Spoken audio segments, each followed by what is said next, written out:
time. It's CSG Titans time. We definitely got to cover Monday Night Football with the Bills coming up. We definitely need to talk about the roster moves going on this week. And we definitely need to talk about the injury reports going on. So let's get into it.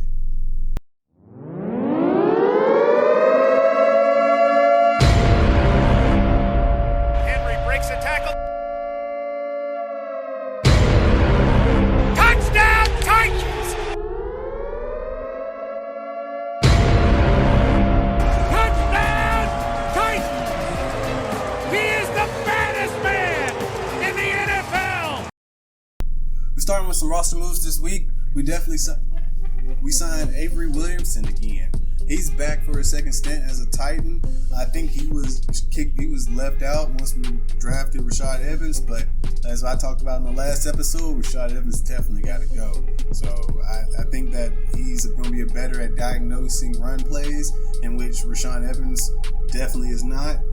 That goal line 1 yard run where he jumps over the pile, nowhere near the running back. It was like you knew something had to change, or that was going to cost people their jobs. He is been playing that bad. I'm not understanding why we didn't sign a tight end or go after a Zach Ertz or something, but I think that Ferkser is going to do a bigger role. Pruitt's playing really well, so that's, I think, their saving grace from the tight end position. But Jeff Swain you cannot get as many touches in this offense with as much firepower as we have. I definitely like that our safeties are back. Hooker and Brady Breeze are back at practice. They've both been moved from injured reserve to designated to the reserve list, so which means that they're both able to practice with us again. Hooker has been definitely missed. Having Crookshank at that free safety position he just seems unnatural. He's very fast. I like that about him. He's a quick guy, long, rangy, but his awareness is just not where Amani Hooker is. So it's just good to see him back at practice. I was reading earlier yesterday that Ty Sambrello decides he wants to retire, and they moved him to the designated retired list for whatever reason in the middle of the season. Still the middle of the season, bro.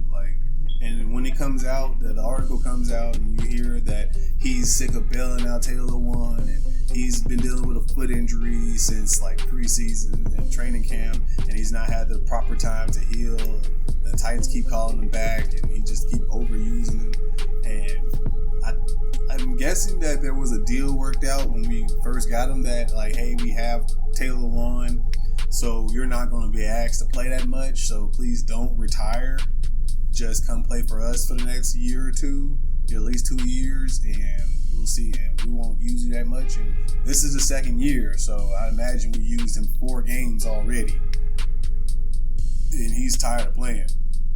Now, as somebody whose body is hurting as well, at 30 years old, I think that it makes a lot of sense. If you financially straight, why do you keep doing it? That don't make any sense to me. You're never going to get your knees back. You're never going to get your back back. You're never going to get your shoulders back. You're never going to get your wrists back. Them concussions are going to be with you forever. And who knows how many concussions you take in a sport like that. But as a Titans fan, you could have waited. I would hope you would have waited. But I think his next man up. Where's Kendall Lamb, who we signed earlier? Dylan Radons, I feel is going to have to step up now, and we're going to have to get him in a position to back up swing tackle as well. Do have Corey Levin, who played really well at guard, and he has played guard and center, but I think he has swing tackle abilities, and so we definitely need to figure out what we're going to do moving forward. It's a huge loss because he was a cog system guy, And that's how we play as offensive line. It doesn't necessarily matter if you're the top paid, best offensive lineman on the market. As long as you fit in our system and you've played together with those guys, played together 4 or 5 years. So like it's just they know who to pass and what to pass and what to block, and every time like they conversate with each other all the time. You've seen them out at Preds games drinking beers and throwing catfish, so you know that they're friends and they do it. But what? You're tired of doing your job? Your job is to bail out Taylor Lewan if you're his backup. Just like if you're a backup quarterback, your job is to bail out the starting quarterback. So what? That's stupid. But you don't like the coaches. You're not happy at work. You got millions of dollars. There is no fucking reason for you to go show up. If it doesn't financially ruin you and you are financially stable, there's no reason for you to go. See you. No. On the injury report this week, we got a few key Titans that were down this week. We definitely wanted to keep our injuries going forward this earlier in the season. We've had huge injury problems going forward, but looks like we're getting on a better track right now. Last week, at this point, we had 21 guys that were on an injury report and 34 if you include injury reserve. So this week, those numbers are steadily coming down. You like to see that Julio and AJ are back, full practicing. Bud Dupree was at full practice. Nick Westbrook-Aquino was full practice. But we did have some key injuries that were people that were out a little bit. They're out and hurting a little bit. You're going to get banged up by week 6. So you want to see them get better and make sure that they make it through the long haul.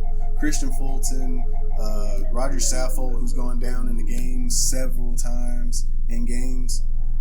Tier Tart, who had a decent game last week, Blasingame, Monty Rice, they did all not did practice. I think Blasingame ended up, was only limited today. But Taylor won, Nichols, and Chester Rogers were also limited today. Hopefully you see them come back and ready for Monday, since we do have that extra day, and being that Thursday practices essentially are your first practice day for a Monday night game. You're going to have some guys that are going to be dealing with injuries instead of practicing. But I think that Vrabel has been there as a player, been there as a coach, so we're going to be ready. Got some questions due to ask though. Can we contain Josh Allen? I'm not sure. That pass rush has got to come. We've got to make him uncomfortable. We cannot keep him comfortable or outside of the pocket where he can do damage with his legs and have a highlight play. Last year we did a great job of making him make his second, third read, which he was not comfortable with. I think at this point in his career, he's a little more comfortable with it. So we definitely going to have to play sound defense up front. Our defensive backs and our pass rush are going to be the key in this game. Though. We have to lock them down, and we have to get pressure on them. And if we can, then I think we're going to have really good success this week. One thing that's they're really banking on is their turnovers. They have been kings on turnovers this year, and we have to limit our turnovers. Tannehill's getting free rushes at him, so he's going to fumble if you let people run directly at him while he's looking downfield. It doesn't make sense.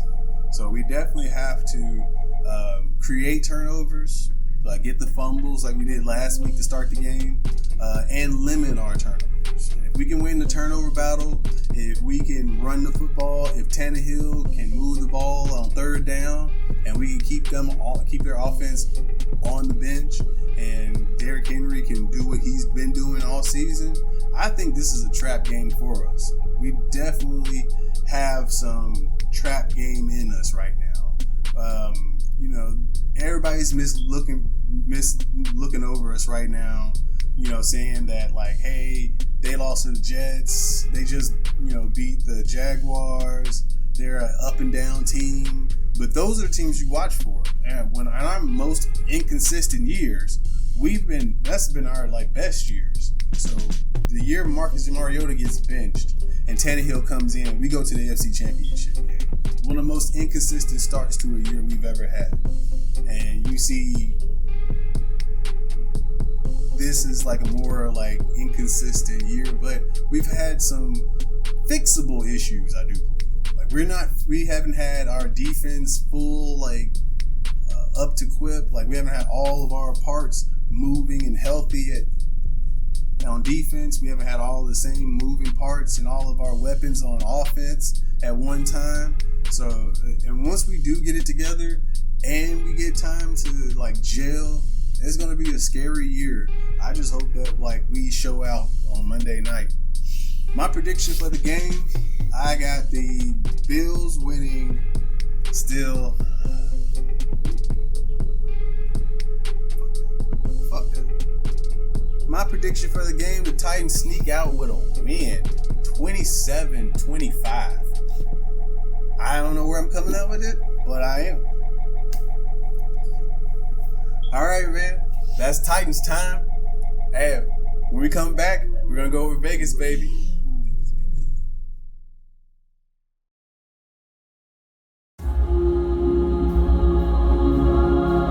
Brought to you by the Chisholm Channel and TCC Productions.